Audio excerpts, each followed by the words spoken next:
Hello everyone, Dr. Bill Hinnant here, physician and attorney. I think our topic today is cancer misdiagnosis.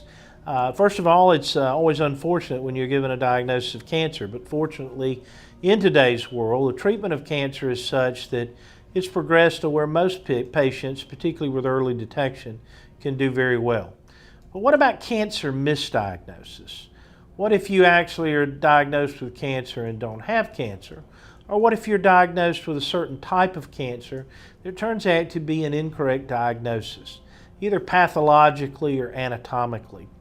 The ramifications of that type of misdiagnosis or lack of a diagnosis are significant.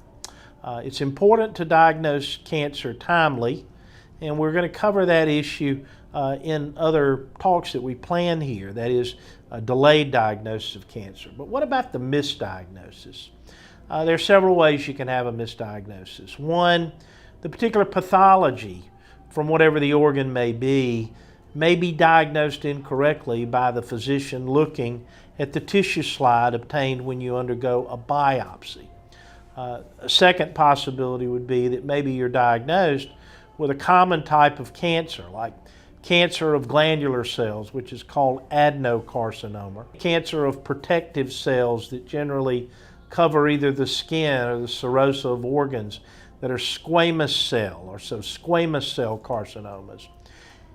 In the case of a diagnosis being made where the type of cancer pathologically is misdiagnosed, it's critical that such an error not be made. The reason being that whether it's surgery, radiotherapy, or chemotherapy, each of the treatment regimens that are most effective for those tumors are going to be specific to a given cell type.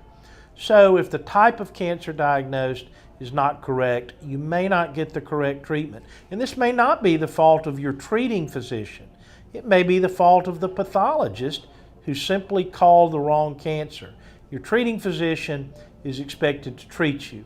He's not expected to make the diagnosis pathologically. So you have to rely on the pathologist who is trained to recognize tumors under the microscope and what they look like.